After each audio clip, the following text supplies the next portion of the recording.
Hi guys. So this is another episode, a nightly episode of uh let's uh let's read and chill with Toni. So I just got 30 subscribers, so thank you so much for all the views and the love. I love y'all so much, and thank you for that. So today I was thinking about it, and I was like with my parents, and they bought me a mic so I can sound more, because sometimes when I look over my videos, I'm like, you sound like you're mumbling. But I'm not. It's just because sometimes around me, no idea. It's just my voice. So, get your snack. Get a late night dinner if you're eating dinner right now. Just get some water, which I have. I can just go. Oopsie. I have this back thing. If you can see it. But let me get this water real quick. But I will have a new backdrop every other day. So I'm going to show you the little color of the backdrop. It's these colors. And one more color. This is all from Perfect Sound. It's a little sneak peek for tomorrow's backdrop. But so backdrop for today. It's just a blanket. But for now, we're going to be reading this until we finish it.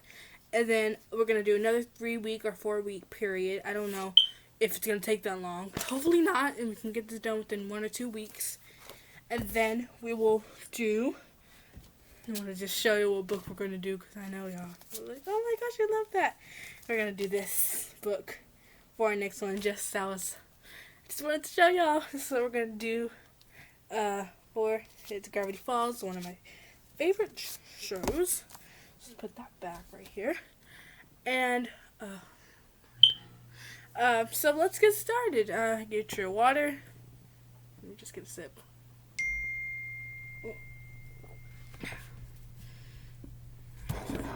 Help my sister. If you hear some ringing, let me turn my phone off. And now it's on my iPad, but hopefully, gotta turn that off. Let me turn this off just right now so we can have something quiet. I put it more light in here so you can see me better, because sometimes I look at my old videos, my mom's like, I can barely see you, because my LED light broke again. So that was like the final straw. My parents got a lamp. I just need to get a light bulb for that. So enough talking. Let's get into the book and let's finish off where we started.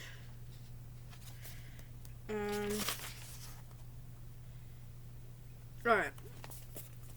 So here we're gonna read a couple. I told you we're gonna do 2 episodes a day because I want to do this because I want to get this book finished. So sorry if I'm a little glitchy. If I sound a little glitchy, I'm trying to this is a really good screen recorder, and I don't do it on my camera itself because it takes too long to download. Sorry if I'm a little glitchy.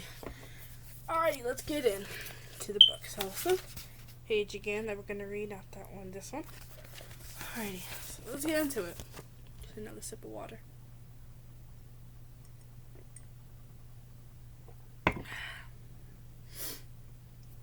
Alrighty. Angel's mom wasn't exactly like a... See? Some of these words I'm going to look up, and then I'm going to figure out what the words are. So I'm going to start doing that tomorrow, I'm going to start doing that so we can figure out how to say the word and what it is. So it may be a little longer than usual, but hopefully not as long. Angel's mom was exactly a paragon of patience or understanding. She also wasn't very good at cooking, cleaning, organizing, or planning. She didn't have a cool job like... Oh, I'm sorry. I think I already read that. Oh, we did. Sorry. We already read that part. No, we read this too. So sorry. Okay, here you go. But then again, maybe. I was like, did we already read this? So sorry, ignore that. As far as Angel was concerned, inedible. Ophelia, hopefully I'm saying her name right, missed Angel's mouth and smeared Angel's jaw with sauce. She could feel her hair sticking to it, too.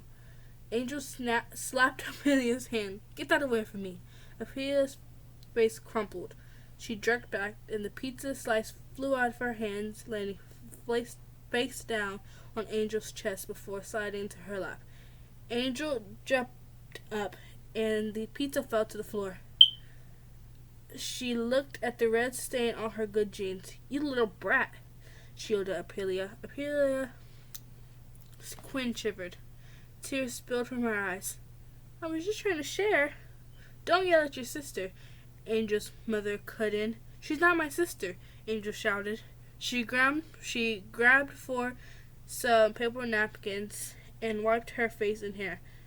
As she did, she noticed several kids and adults at surrounding tables were staring at her. Great.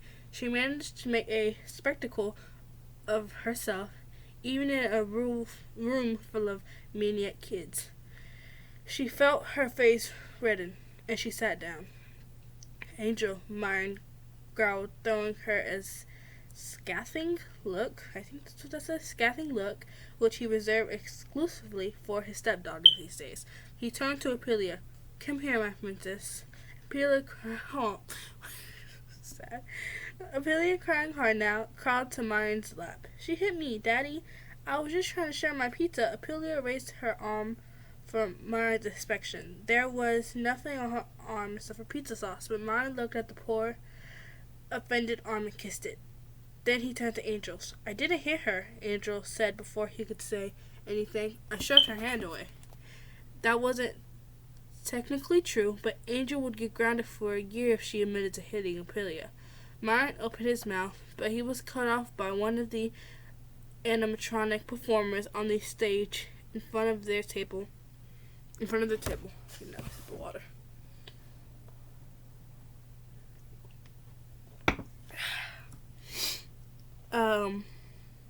Being the birthday girl, Amelia had to have a prominent place in the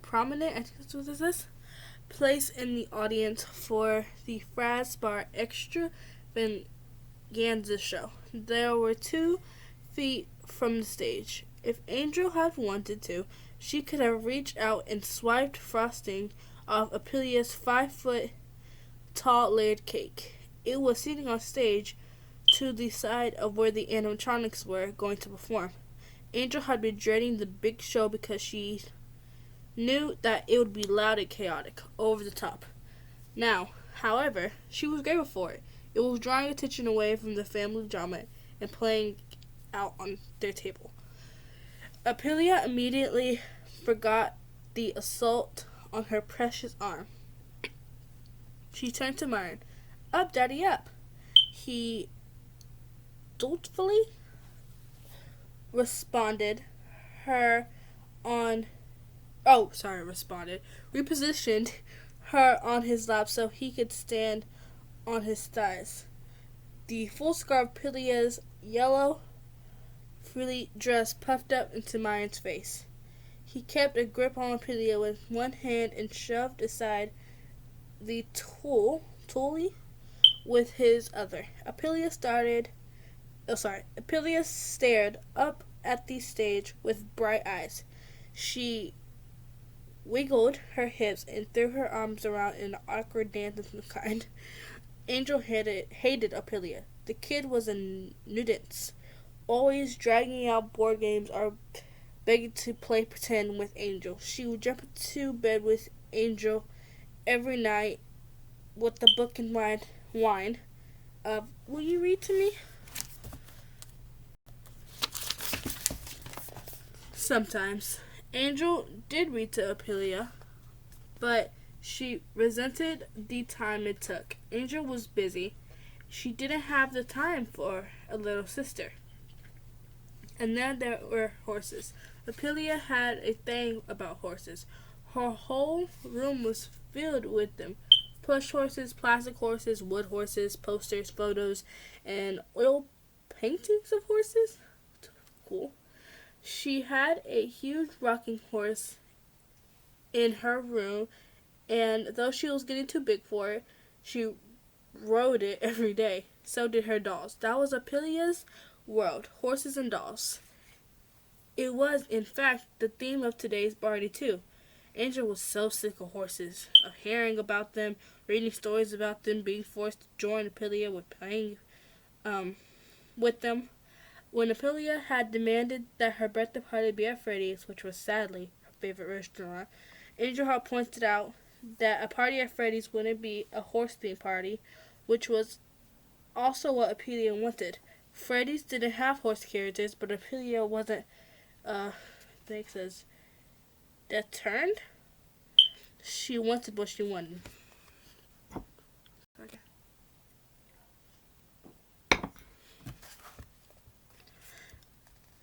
Usually, Freddy's parties were Freddy themed, so Myron had to negotiate with Freddy's manager to bring in the special themed napkins, plates, hats, and decorations. He also brought every kid in the place a horse toy.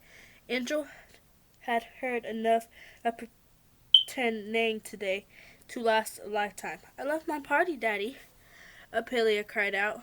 She grinned, revealing pizza sauce, stained teeth, and for the world like some cannonball. It wasn't a pretty picture. Not that any picture of Amelia, and it could be pretty. We're going to read 2 more pages, and then we're going to end the video. So, make sure you have 8 today, because that's good.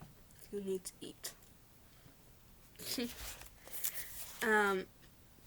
No matter how you dressed her, Apelia was truly an ugly little girl. Poor kid. That was the only thing that made Angel feel like an ounce of kindness towards her. No question. Apelia was a thorn in Angel's side, but the poor thing couldn't help how she looked. Just as Angel's mom... Just as Angel got her mom's looks, Apelia got Myron's. For reasons Angel couldn't fathom, I think it says, her mom thought Myron was a catch, not just because of the money. She actually thought he was handsome. Angel thought Myron was a gorilla, tall and trunk-shaped. Myron had a dark brown hair all over his body. He was the hairiest man Angel had ever seen. Now, of course, Apelia didn't inherit that trait from her daddy, but she did get his prominent brow ridge, a large nose, and small eyes. She also got his long arms. She looked like a chimpanzee, which was sad. Chimpanzees were cute, but kids who looked like chimpanzees weren't. On the stage in front of Apelia, Freddy's animatronics were getting ready to perform, and an announcer, a male Freddy's employee wearing a top hat and a bright red tuxedo, was chattering away with the crowd. The announcer was young and blonde, round face, and hopefully, I said that right, probably not, smiling. Is everyone having a super duper time? The announcer asked. Yes, sorry. All the kids shouted. Apelia screeched her yes even louder. The sound sent a stab of pain through Angel's temples. Is everyone ready to have even more fun? Freddy himself called out. It's the last page. So I haven't showed the pages. I was just really into the book. Yes, the kids chorused. Fun. More fun. Apelia squealed. She wiggled so spectacularly in her dad's lap he almost dropped her. Are we ready to rock and roll? Freddy shouted. Everyone in the restaurant except Angel yelled yes. And then the restaurant was filled with cheers. Angel noticed Myron was giving his stepdaughter the evil eye around Apelia's billowing yellow skirt. Angel didn't care. The restaurant was now too far loud for Myron to chew out Angel. Ignoring her stepdad, Angel left her family at the table and went to search of a restroom so she could try to salvage her jeans. The long rectangular tables at Freddy's were crammed together, and they were all filled of hyper little kids and smattering of weary looking adults. Angel had to twist this way and that to work on herself for free uh, of the unruly pack. Some water. A second. There you go. When she was almost through the, how about I'm saying this right? Melly, Angel collided with one of the Freddy's employees. As she started to say, "Excuse me," he turned toward her. She only got her first word out because she was looking at one of the cutest guys she had ever seen, and he robbed her of the ability to speak. "Sorry," the cute guy said. "I should have been looking where I was going." Angel opened her mouth, but nothing came out. The cute employee grinned at her and started to say something else, but that's when the animatronics on stage started belting out a rock song with ear-shivering, I think that's right, vocals. The singers combined with the band's heavy on the drums and electric guitar style made speaking impossible. Alright, so far we got just 20 pages done, not a lot, but we're going to get through it. We're going to read more tomorrow, and then I'm going to be giving a shout out every episode. So today is for the favorite artist and our YouTuber is Twice. Yeah. They're one of my favorite K-pop groups. So make sure you go listen to their music and try to get their sales up, even though they're probably already up because they're just amazing. So make sure you do that, and also make sure you eat and you drink and you get enough water and you take a bath and you get everything, just brush your teeth and everything like that, and take a nice sleep. So, or if you're somewhere else and it's probably morning time for you, like 10:01 a.m., make sure you have a nice day. Bye, y'all. Love you.